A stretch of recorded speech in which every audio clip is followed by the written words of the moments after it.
اعوذ باللہ من الشیطان الرجیم، بسم اللہ الرحمن الرحیم۔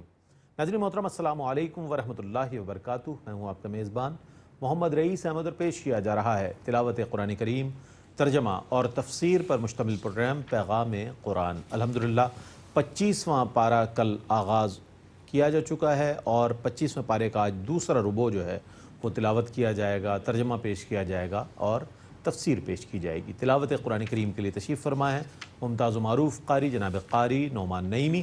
السلام علیکم ورحمۃ اللہ وبرکاتہ۔ وعلیکم السلام ورحمۃ اللہ وبرکاتہ۔ اور ناظرین محترم، ان آیات بینات کی تفسیر کے لیے، تفہیم کے لیے ہم گزارش کریں گے علامہ مفتی محمد اسماعیل نورانی صاحب تشریف فرما ہے۔ السلام علیکم ورحمۃ اللہ وبرکاتہ۔ وعلیکم السلام ورحمۃ اللہ۔ آئیے ناظرین، تلاوت قرآن کریم کا آغاز ہو رہا ہے۔ آپ سب بھی پوری تیاری کے ساتھ اور انتہائی انہماک کے ساتھ، ادب و احترام کے ساتھ قرآن کریم کی تلاوت اور ترجمہ سماعت فرمائیے۔ بسم اللہ۔ اعوذ باللہ من الشیطان الرجیم، بسم اللہ الرحمن الرحیم۔ وما اصابکم من مصیبت فبما کسبت ایدیکم ویعفو عن کثیر۔ میں اللہ کی پناہ میں آتا ہوں شیطان مردود سے۔ اللہ ہی کے نام سے شروع کرتا ہوں جو نہایت رحم فرمانے والا، بہت مہربان ہے۔ اور تم کو جو بھی مصیبت پہنچتی ہے تو وہ تمہارے اپنے ہاتھوں کے کرتوتوں کا نتیجہ ہے، اور بہت سی باتوں کو تو وہ معاف فرما دیتا ہے۔ وما انتم بمعجزین فی الارض وما لکم من دون اللہ من ولی ولا نصیر۔ اور تم روئے زمین میں کہیں پر بھی اس کو عاجز کرنے والے نہیں ہو، اور اللہ کے سوا تمہارا نہ کوئی حامی ہے نہ مددگار۔ ومن آیاته الجوار في البحر كالأعلام إن يشأ يسكن الريح فيظللن رواكد على ظهره إن في ذلك لآيات لكل صبار شكور۔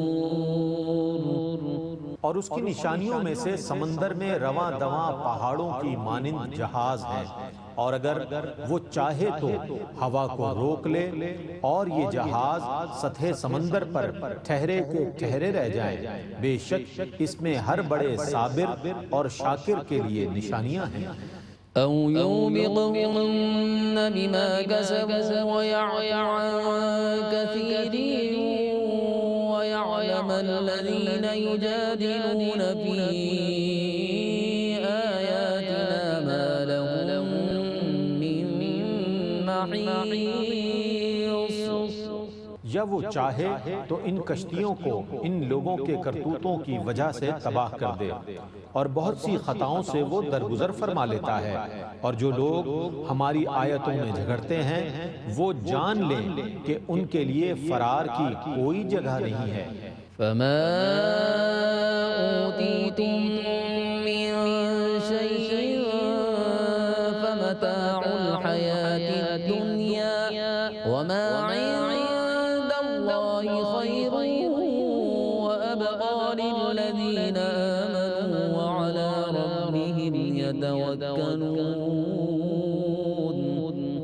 سو تم کو جو کچھ بھی دیا گیا ہے وہ دنیا کی زندگی کا فائدہ ہے، اور جو کچھ اللہ کے پاس ہے وہ ایمان والوں کے لیے زیادہ اچھا اور زیادہ باقی رہنے والا ہے، اور وہ اپنے رب پر ہی توکل کرتے ہیں۔ والذین یجتنبون کبائر الإثم والفواحش وإذا ما غضبوا هم يغفرون۔ اور جو لوگ کبیرہ گناہوں سے اور بے حیائی کے کاموں سے بچتے ہیں اور وہ غضب کے وقت معاف کر دیتے ہیں۔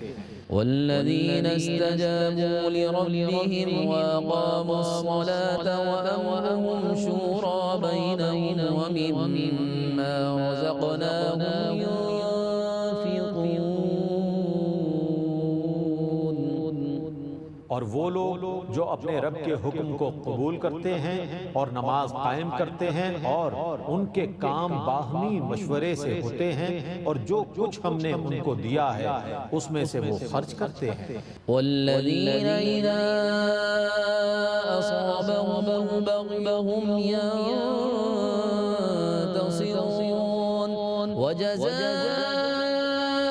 سیئة سیئة مثلها فمن عفا وأصلح فأجره على الله إنه لا يحب الظالمين۔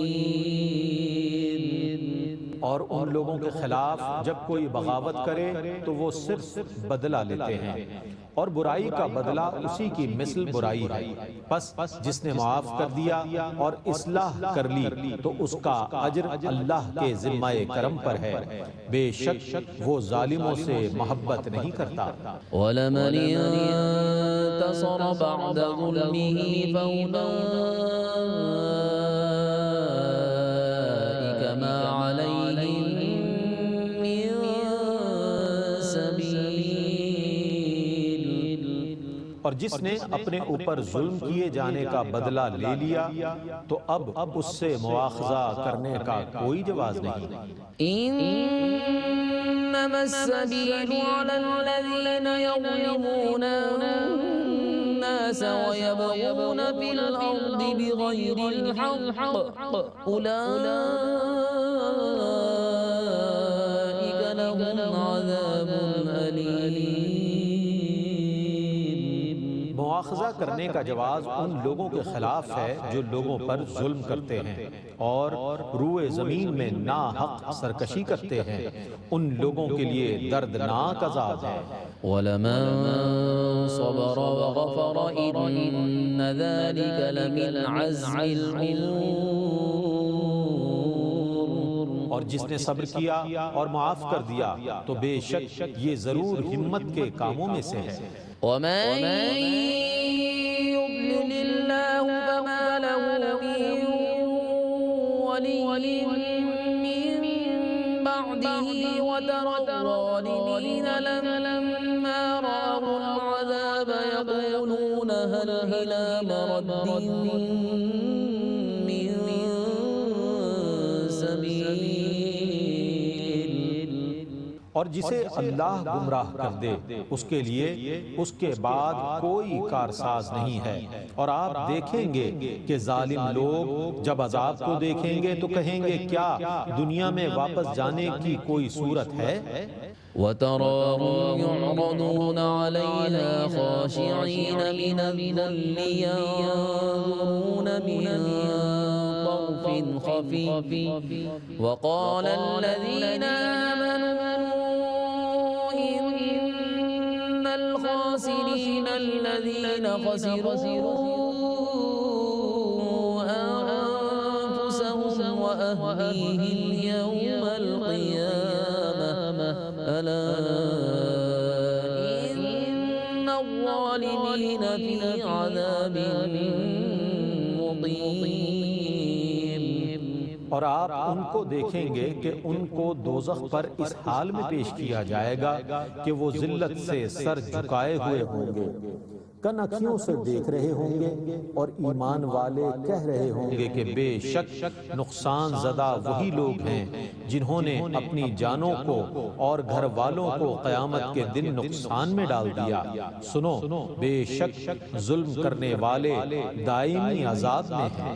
وَمَا كَانَ لَهُم مِّنْ أَوْلِيَاءَ يَنصُرُونَهُم مِّن دُونِ اللَّهِ وَمَن يُضْلِلِ اللَّهُ فَمَا لَهُ مِن سَبِيلٍ۔ اور اللہ کے سوا ان کے کوئی حمایتی نہیں ہیں جو ان کی مدد کر سکیں، اور جسے اللہ گمراہ کر دے اس کے لیے کوئی سیدھی راہ نہیں ہے۔ استجیبوا لربکم من قبل ان یأتی یوم لا مرد له من اللہ ما لكم من ملجأ يومئذ وما لكم من نكير. تم اپنے رب کا حکم مان لو اس سے پہلے کہ وہ دن آ جائے جو اللہ کی طرف سے ٹلنے والا نہیں ہے. اس دن تمہارے لیے نہ کوئی جائے پناہ ہوگی اور نہ تمہارے لیے انکار کی گنجائش ہوگی. فإن أعرضوا فما أرسلناك عليهم حفيظا إن عليك إلا البلاغ وإنا إذا أذقنا الإنسان منا رحمة فرح بها وإن تصبهم سيئة بما قدمت أيديهم فإن الإنسان كفور. پس اگر یہ اعراض کریں تو ہم نے آپ کو ان کا نگران بنا کر نہیں بھیجا. آپ کے ذمے تو صرف پیغام کو پہنچا دینا ہے، اور بے شک جب ہم انسان کو اپنے پاس سے کوئی رحمت چکھاتے ہیں تو وہ اس سے خوش ہو جاتا ہے، اور اگر ان کے گناہوں کی وجہ سے ان پر کوئی مصیبت آئے تو بے شک انسان بہت ناشکرا ہے. للہ ملک السماوات والارض يخلق ما يشاء يهب لمن يشاء إناثا ويهب لمن يشاء الذكور. تمام آسمانوں اور زمینوں میں اللہ ہی کی حکومت ہے. وہ جو چاہے پیدا کرتا ہے، وہ جس کو چاہے بیٹیاں دے اور جس کو چاہے بیٹے عطا فرمائے. أو يزوجهم ذكرانا وإناثا ويجعل من يشاء عظيما إنه عليم قدير. یا جس کو چاہے بیٹے اور بیٹیاں عطا کر دے اور جس کو چاہے بے اولاد کر دے، وہ بے حد علم والا بہت قدرت والا ہے. وما كان لبشر أن يكلمه الله إلا وحيا أو من وراء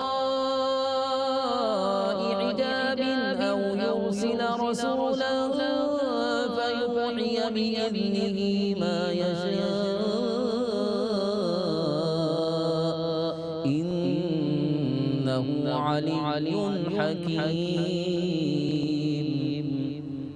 اور کسی بشر کے لیے ممکن نہیں کہ اللہ اس سے کلام کرے ما سوا وحی کے یا پردے کی اوٹ سے، یا اللہ کسی فرشتے کو بھیج دے، پس وہ اللہ کے حکم سے جو اللہ چاہے وہ وحی کرے. بے شک وہ بہت بلند بے حد حکمت والا ہے. وكذلك أوحينا إليك روحا من أمرنا ما كنت تدري ما الكتاب ولا الإيمان ولكن جعلناه نورا نهدي به من نشاء من عبادنا وإنك لتهدي إلى صراط مستقيم. اسی طرح ہم نے اپنے حکم سے آپ کی طرف روح قرآن کی وحی کی ہے. اس سے پہلے آپ از خود یہ نہیں جانتے تھے کہ کتاب کیا چیز ہے اور ایمان کیا ہے، لیکن ہم نے اس کتاب کو نور بنا دیا جس سے ہم اپنے بندوں میں سے جس کو چاہیں ہدایت دیتے ہیں، اور بے شک آپ ضرور صراط مستقیم کی طرف ہدایت دیتے ہیں. صراط اللہ الذی له ما في السماوات وما في الأرض ألا إلى الله تصير الأمور. اللہ کے راستے کی طرف جو آسمانوں اور زمینوں کی ہر چیز کا مالک ہے۔ سنو، اللہ ہی کی طرف تمام کام لوٹتے ہیں۔ بسم اللہ الرحمن الرحیم حامیم والکتاب المبین انا جعلناه قرآنا عربیا لعلکم تعقلون وإنه في الكتاب لدينا لعلي حكيم۔ اللہ ہی کے نام سے شروع کرتا ہوں جو نہایت رحم فرمانے والا بہت مہربان ہے۔ حامیم، اور اس وضاحت کرنے والی کتاب کی قسم، بے شک ہم نے اس کتاب کو عربی قرآن بنا دیا تاکہ تم سمجھ سکو۔ بے شک یہ لوح محفوظ میں ہمارے نزدیک بہت بلند مرتبہ، بہت حکمت والی ہے۔ أفنضرب عنكم الذكر صفحا أن كنتم قوما مسرفين وكم أرسلنا من نبي في الأولين۔ تو کیا ہم اس وجہ سے تم کو نصیحت کرنے سے اعراض کریں کہ تم حد سے گزرنے والے لوگ ہو؟ اور ہم تم سے پہلے لوگوں میں کئی نبی بھیج چکے ہیں۔ وما يأتيهم من نبي إلا كانوا به يستهزئون فأهلكنا أشد منهم بطشا ومضى مثل الأولين۔ اور ان کے پاس جو نبی بھی آتا تھا وہ اس کا مذاق اڑاتے تھے، سو ہم نے ان میں سے ان کو ہلاک کر دیا جن کی گرفت بہت سخت تھی، اور پہلے لوگوں کی مثال گزر چکی ہے۔ وَلَئِن سَأَلْتَهُم مَّنْ خَلَقَ السَّمَاوَاتِ وَالْأَرْضَ لَيَقُولُنَّ خَلَقَهُنَّ الْعَزِيزُ الْعَلِيمُ۔ اور اگر آپ ان سے سوال کریں کہ آسمانوں اور زمینوں کو کس نے پیدا کیا ہے تو وہ ضرور یہ کہیں گے کہ ان کو اس نے پیدا کیا ہے جو بہت غالب اور بے حد علم والا ہے۔ الذي جعل لكم الأرض مهدا وجعل لكم فيها سبلا لعلكم تهتدون۔ جس نے تمہارے لیے زمین کو آرام کا گہوارہ بنا دیا اور تمہارے لیے اس میں متعدد راستے بنا دیے تاکہ تم ہدایت پا سکو۔ والذی نزل من السماء ماء بقدر فأنشرنا به بلدة میتا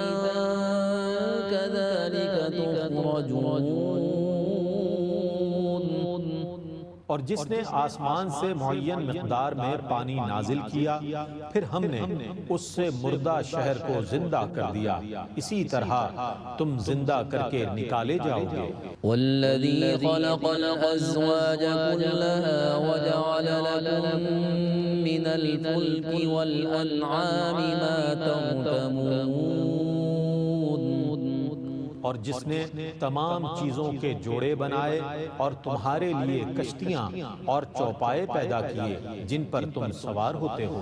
لتستووا على ظهوره ثم تذكروا نعمة ربكم إذا استويتم عليه وتقولوا سبحان الذي سخر لنا هذا وما كنا له مقرنين وإنا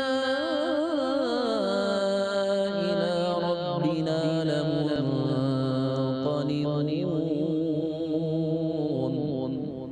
تاکہ تم ان کی پیٹھوں پر جم کر سوار ہو سکو، پھر تم اپنے رب کی نعمت کو یاد کرو جب تم اس پر سیدھے بیٹھ جاؤ، اور تم یہ کہو کہ وہ ذات ہر عیب اور نقص سے پاک ہے جس نے اس سواری کو ہماری قدرت میں کر دیا، اور ہم از خود اس پر قادر ہونے والے نہیں تھے، اور بے شک ہم اپنے رب کی طرف ضرور لوٹنے والے ہیں۔ وَجَعَلُوا لَهُ مِنْ عِبَادِهِ جُزْءًا إِنَّ الْإِنسَانَ لَكَفُورٌ مُبِينٌ۔ اور انہوں نے بعض اللہ کے بندوں کو اس کا جز قرار دے دیا، بے شک انسان ضرور کھلا ہوا ناشکرا ہے۔ أَمِ اتَّخَذَ مِمَّا يَخْلُقُ بَنَاتٍ وَأَصْفَاكُم بِالْبَنِينَ وَإِذَا بُشِّرَ أَحَدُهُم بِمَا ضَرَبَ لِلرَّحْمَنِ مَثَلًا ظَلَّ وَجْهُهُ مُسْوَدًّا وَهُوَ كَظِيمٌ۔ تو کیا اس نے اپنی مخلوق میں سے اپنے لیے بیٹیاں بنائیں اور تمہارے لیے بیٹے مختص کر دیے، حالانکہ ان میں سے کسی کو جب اس کی بشارت دی جائے جس کے ساتھ اس نے رحمان کو متصف کیا ہے تو اس کا چہرہ سیاہ پڑ جاتا ہے اور وہ غصہ پیتا رہتا ہے۔ أَوَمَن يُنَشَّأُ فِي الْحِلْيَةِ وَهُوَ فِي الْخِصَامِ غَيْرُ مُبِينٍ وَجَعَلُوا الْمَلَائِكَةَ الَّذِينَ هُمْ عِبَادُ الرَّحْمَنِ إِنَاثًا أَشَهِدُوا خَلْقَهُمْ سَتُكْتَبُ شَهَادَتُهُمْ وَيُسْأَلُونَ۔ کیا وہ جو زیورات میں پلتی ہو اور دوران بحث اپنا موقف واضح نہ کر سکے، وہ لڑکی اللہ کی اولاد ہو سکتی ہے؟ اور انہوں نے فرشتوں کو اللہ کی بیٹیاں قرار دیا جو رحمان کے بندے ہیں۔ کیا یہ لوگ ان کی پیدائش کے وقت گواہ تھے؟ ان کی یہ گواہی لکھ لی جائے گی اور ان قریب اس کے متعلق باز پرس ہوگی۔ وَقَالُوا لَوْ شَاءَ الرَّحْمَنُ مَا عَبَدْنَاهُمْ مَا لَهُم بِذَلِكَ مِنْ عِلْمٍ إِنْ هُمْ إِلَّا يَخْرُصُونَ۔ اور انہوں نے کہا اگر رحمان چاہتا تو ہم ان کی عبادت نہ کرتے، انہیں اس کا کچھ علم نہیں، وہ محض اٹکل پچو سے باتیں کرتے ہیں۔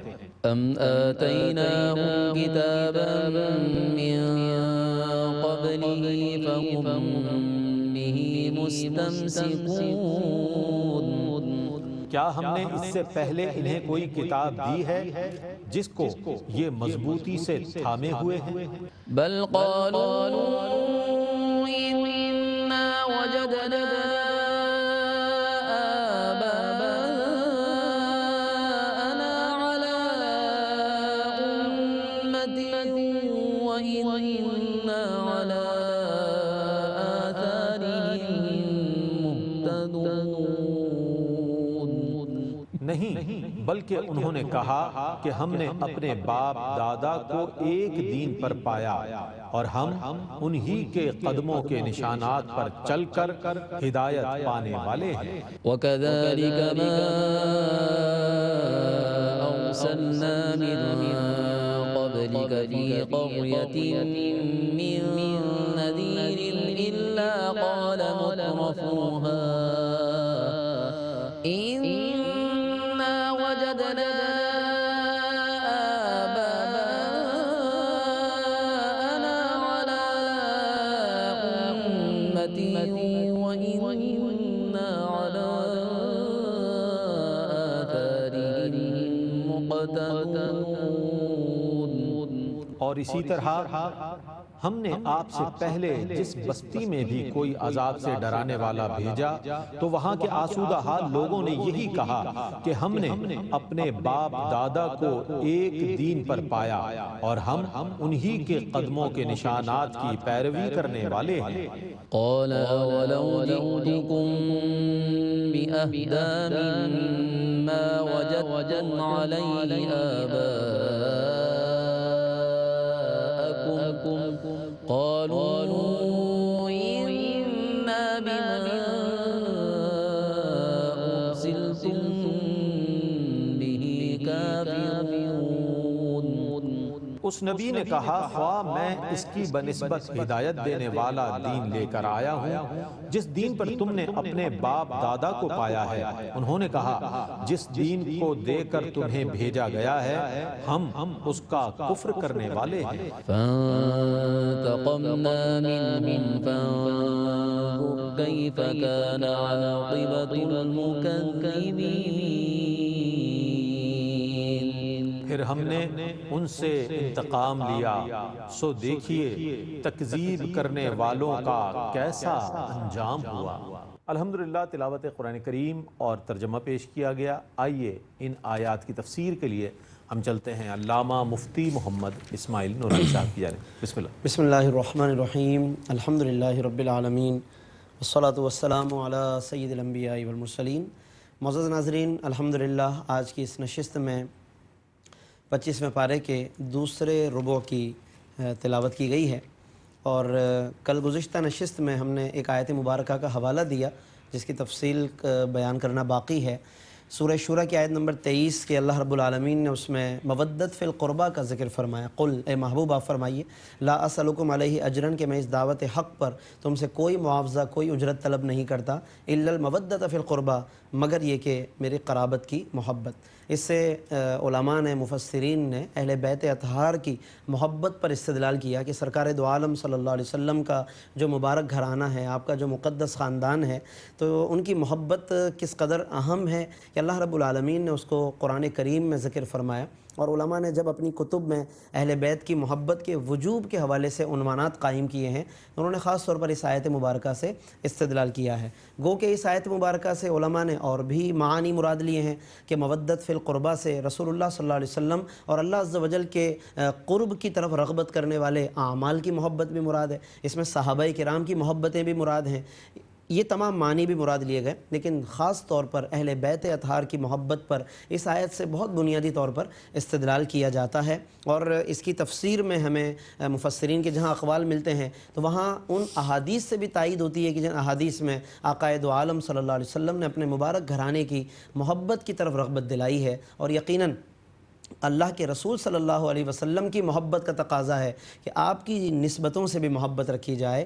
جو سرکار دو عالم صلی اللہ علیہ وسلم کی نسبتیں ہیں وہ خواہ آپ کے والدین کریمین ہوں، خواہ ازواج مطہرات ہوں، خواہ اہل بیت اطہار ہوں، آپ کے اصحاب کرام ہوں، یعنی یہ تمام ناظرین وہ نسبتیں ہیں کہ جنہیں آقا دو عالم صلی اللہ علیہ وسلم سے نسبت ہے، تو سرکار کی محبت کا تقاضا یہ ہے کہ ان سب سے محبت رکھی جائے اور ان کے متعلق کوئی بھی دل میں ایسی بات نہ رکھی جائے کہ جو ایمان کے لیے باعث خلل بن جائے یا ایمان کو سلب کرنے کا خدا نخواستہ ذریعہ بن جائے۔ تو یہ بہت بنیادی ہمارے ایمان کا تقاضا ہے کہ آقا دو عالم صلی اللہ علیہ وسلم سے اور آپ کی نسبتوں سے محبت رکھی جائے۔ اس کے بعد پھر اللہ رب العالمین نے توبہ کی قبولیت کا ذکر فرمایا۔ آیت نمبر 25 سورۃ الشورى کہ وَهُوَ الَّذِي يَقْبَلُ التَّوْبَةَ عَنْ عِبَادِهِ، اللہ وہی ہے جو اپنے بندوں کی توبہ کو قبول فرماتا ہے، وَيَعْفُو عَنِ السَّيِّئَاتِ، اور غلطیوں سے درگزر فرماتا ہے، وَيَعْلَمُ مَا تَفْعَلُونَ، اور وہ جانتا ہے جو کچھ تم کرتے ہو۔ اس میں اللہ نے وہ انداز اپنایا کہ جس کو پڑھ کر سن کر آدمی کو ایک رغبت ہوتی ہے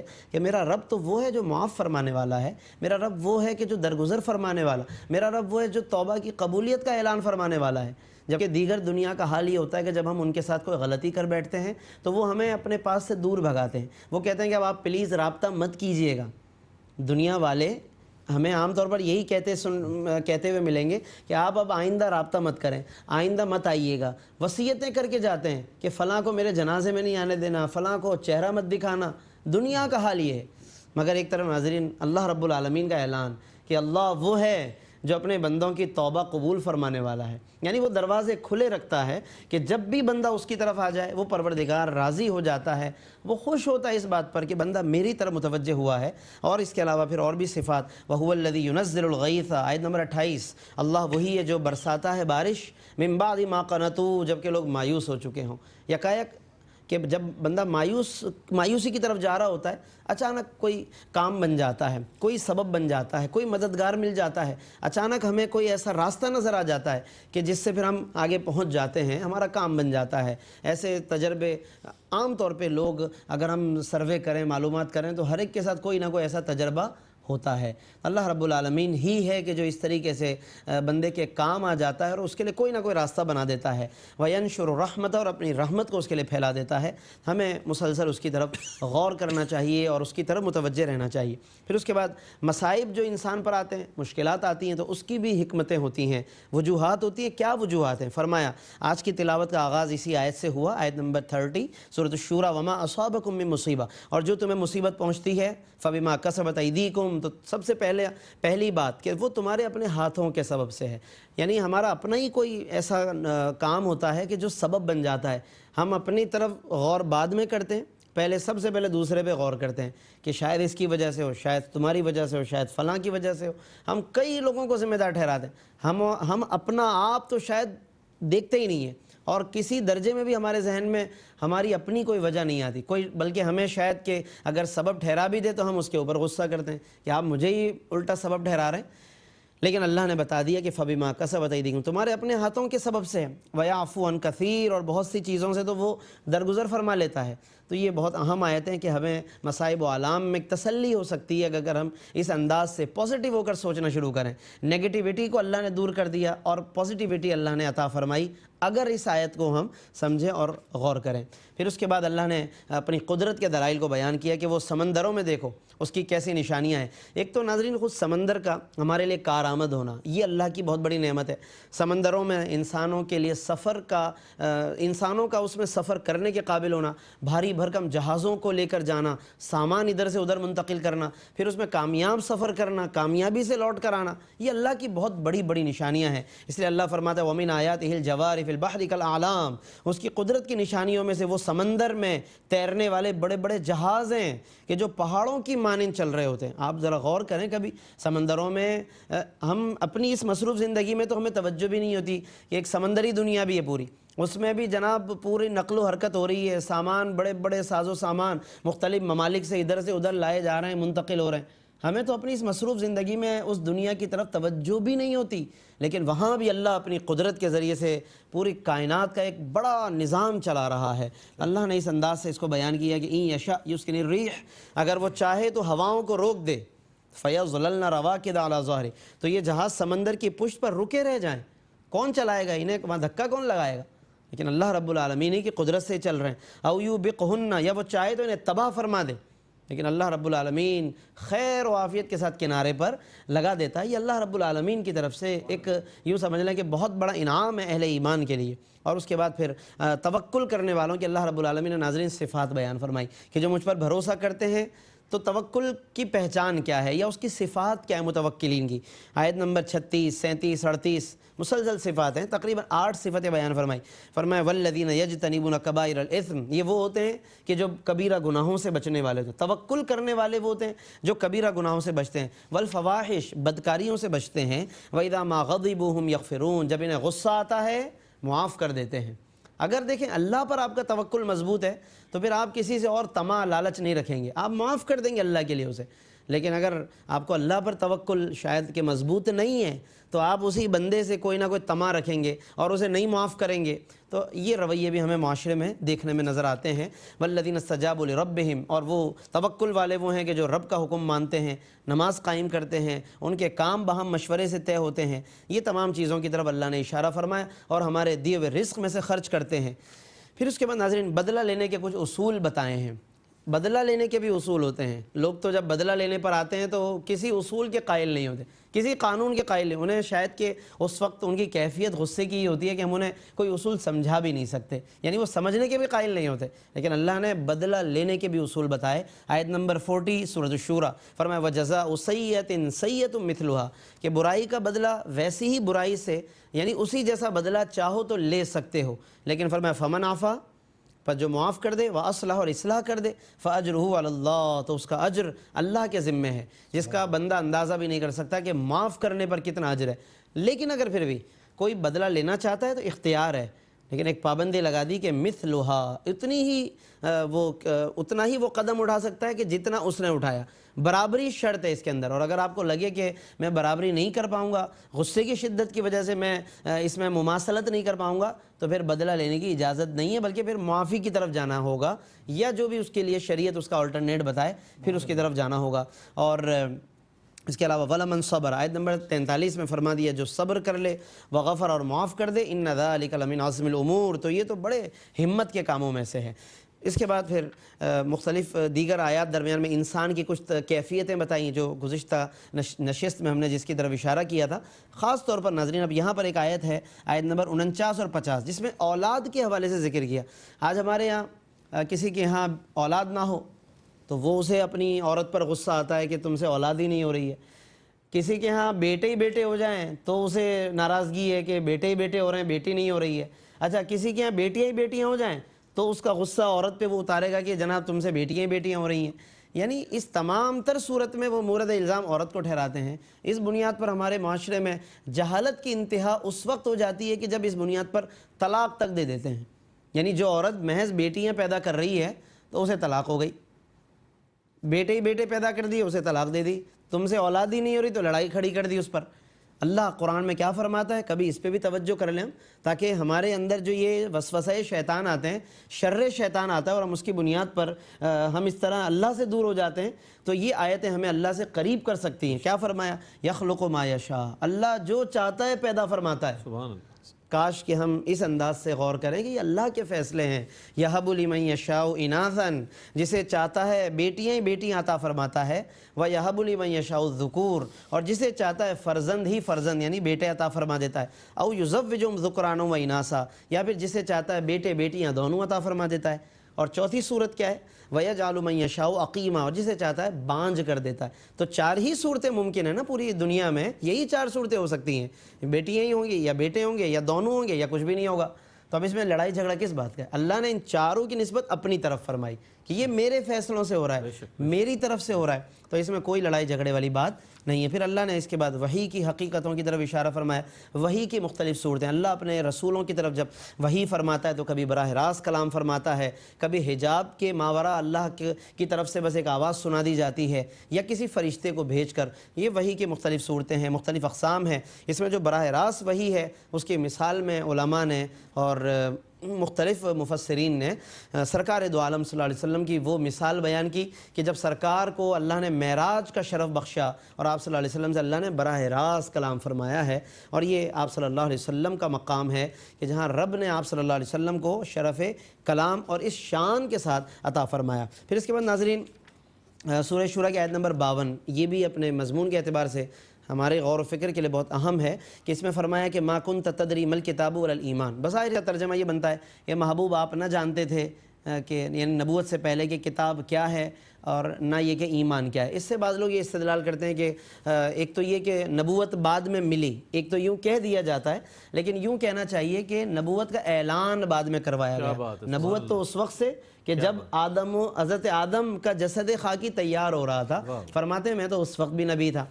یہ صرف اعلان نبوت. تو بعض لوگ یہ استدلال کرتے ہیں کہ اعلان نبوت سے پہلے نہیں معلوم تھا کہ کتاب کیا ہے, ایمان کیا ہے. تو یہاں پر میں صرف وقت چونکہ مختصر ہے, میں صرف ایک بات عرض کروں گا کہ ما کنت تدری فرمایا, ما کنت تعلم نہیں فرمایا کہ نبی آپ کو علم نہیں تھا, نہیں. تدری, علم اور درایت میں فرق ہے. درایت کہتے ہیں اپنی عقل سے جاننا, تو اللہ نے درایت کی نفی کی ہے کہ محبوب آپ کو از خود علم نہ تھا کہ کتاب کیا ہے. ہاں ہماری عطا سے, ہمارے دینے سے کیا بات، سب کچھ آپ جانتے تھے۔ سبحان تو اللہ۔ یہ علماء نے یہاں پر درایت اور علم کے لفظ میں الفاظ کے اعتبار سے ایک فرق کیا، اور اس میں یقیناً ہمارے لیے بہت اہم بات ہے۔ اور آیت نمبر 52 ہی کے اختتام پر فرما دیا وَإِنَّكَ لَتَهْدِي، اے محبوب آپ ضرور ہدایت دیتے ہیں اِلَىٰ صِرَاطٍ مستقیم، سیدھے راستے کی طرف۔ 20ویں پارے میں ایک آیت گزری تھی جس میں لا تہدی فرمایا تھا، اے محبوب آپ ہدایت نہیں دیتے، اور یہاں فرمایا ضرور ہدایت دیتے ہیں۔ تو اس کا فرق علماء نے یوں سمجھایا کہ جہاں پر فرمایا کہ آپ ہدایت نہیں دیتے، یعنی آپ اس پر از خود اس کے ہدایت کے پیدا کرنے والے نہیں ہیں۔ پیدا کرنا، ہدایت کی تخلیق و خلق اللہ ہی کا فعل ہے، اور یہاں جو فرمایا لتہدی آپ ہدایت دیتے ہیں، مطلب سبب آپ ہیں، ذریعہ ہم آپ کو بنا دیتے ہیں، وسیلہ ہدایت آپ کی ذات ہے۔ بعض اوقات تو یہ وسیلہ اس انداز سے کام کرتا ہے کہ کبھی تو سرکار کچھ نہ فرمائے اور صرف کوئی چہرہ دیکھ لے اسے بھی ہدایت مل جاتی ہے، بشرطے کہ وہ اچھی نیت سے آئے۔ حضرت عبداللہ بن سلام رضی اللہ عنہ جنہوں نے حضور کو دیکھا اور دیکھ کر ہی وہ ایمان لے آئے، تو سرکار کا چہرہ بھی ہادی اور رہبر ہے، ان کا کہنا تو بہت دور کی بات، ان کی خاموشی بھی ہدایت دے دیتی ہے۔ اللہ رب العالمین نے آپ صلی اللہ علیہ وسلم کو ہادی قرار دیا ہے، اور آپ صلی اللہ علیہ وسلم ہدایت دینے والے ہیں۔ اس کے بعد ناظرین پھر سورۃ الزخرف کی تلاوت بھی آج شروع کی گئی ہے، جس میں 7 رکوع ہیں اور 98 آیتیں ہیں، لیکن انشاءاللہ اس کی تفصیل پھر ہم کل کی نشست میں بیان کریں گے، کیونکہ اس میں بہت سی پھر تفصیلات ہیں۔ سورہ زخرف کے مضامین ہیں، اور اس کے اندر کفار کے مختلف رویے بھی بیان کیے گئے ہیں۔ پچھلی امتوں کے جو طاقتور لوگ تھے ان کا انجام بتایا گیا کہ انہیں ان کی طاقت نہ بچا سکی ہمارے عذاب سے، اللہ کے کیا اوصاف ہیں، اللہ کی قدرت کی کیا صفات ہیں، اور اس سے ملتے جلتے مضامین ہیں۔ انشاءاللہ کل کی نشست میں سورہ زخرف کے تعلق سے ہم اس گفتگو کا آغاز کریں گے۔ اللہ رب العالمین سے دعا ہے کہ وہ ہمیں ان تمام مضامین کو سمجھنے، ان کو یاد رکھنے اور اس پر عمل کرنے کی توفیق عطا فرمائے، آمین۔ وآخر دعوانا ان الحمدللہ رب العالمین۔